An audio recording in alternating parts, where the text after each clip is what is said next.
केदारनाथ और बद्रीनाथ में खूब विकास किया जा रहा है, जबकि केदारनाथ की बाढ़ ने एक झटके में सारे विकास कार्य ध्वस्त कर दिए थे। क्या आने वाले समय में भी यही होने वाला है? पुराणों में छिपा है केदारनाथ और बद्रीनाथ का इतिहास और भविष्य। बद्रीनाथ 4 बड़े धामों में से एक है। आओ जानते हैं दोनों ही तीर्थ स्थलों का इतिहास। बद्रीनाथ पहले भगवान शिव और पार्वती का निवास स्थान था, लेकिन जब विष्णु जी ने ये स्थान देखा तो इसे देखकर वे मंत्रमुग्ध जैसे हो गए और उन्होंने तब इस स्थान को अपना बनाने के लिए यहाँ पर बालरूप की लीला की और शिव एवं पार्वती जी से यह स्थान ले लिया। वर्तमान बद्रीनाथ के पहले आदि बद्रीनाथ तीर्थ स्थल हुआ करता था। इसे सबसे प्राचीन स्थान कहा जाता है, जो उत्तराखंड के चमोली के कर्ण प्रयाग में स्थित है। यहाँ पर श्रीहरि विष्णु विराजमान है। केदारनाथ को जहाँ भगवान शंकर का आराम करने का स्थान माना गया है, वहीं बद्रीनाथ को सृष्टि का 8वां वैकुंठ कहा गया है, जहाँ भगवान विष्णु 6 माह निद्रा में रहते हैं और 6 माह जागते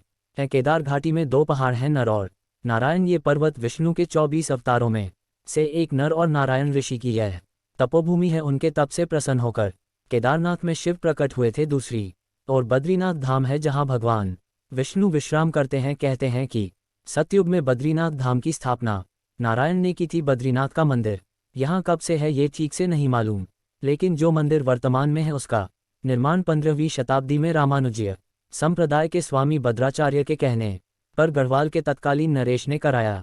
मंदिर के बन जाने के बाद इंदौर की सुप्रसिद्ध महारानी अहिल्याबाई ने यहाँ स्वर्ण कलश और छतरी को चढ़ाया।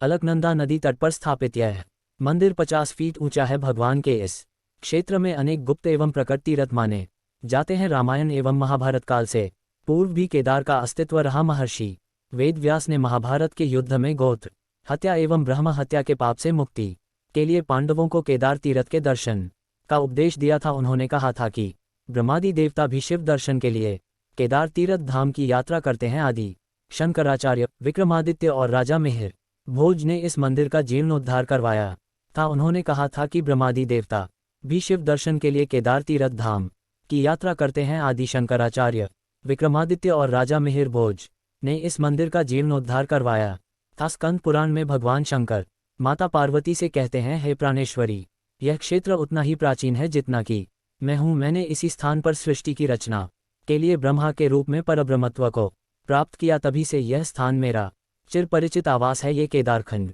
मेरा चिर निवास होने के कारण भूस्वर्ग के समान है। पुराणों में है उल्लेख। पुराणों अनुसार भूकंप, जलप्रलय और सूखे के बाद गंगा लुप्त हो जाएगी, क्योंकि माना जाता है कि जिस दिन नर और नारायण पर्वत आपस में मिल जाएंगे, बद्रीनाथ का मार्ग पूरी तरह बंद हो जाएगा। भक्त बद्रीनाथ के दर्शन नहीं कर पाएंगे। पुराणों अनुसार आने वाले कुछ वर्षों में वर्तमान बद्रीनाथ धाम और केदारेश्वर धाम लुप्त हो जाएंगे और वर्षों बाद भविष्य में भविष्य बद्री नामक नए तीर्थ का उद्गम होगा। कहते हैं कि यह स्थान भी चमोली में जोशीमठ के पास सुबहन तपोवन में स्थित है। ये भी मान्यता है कि जोशीमठ में स्थित नरसिंह भगवान की मूर्ति का एक हाथ साल दर साल पतला होता जा रहा है।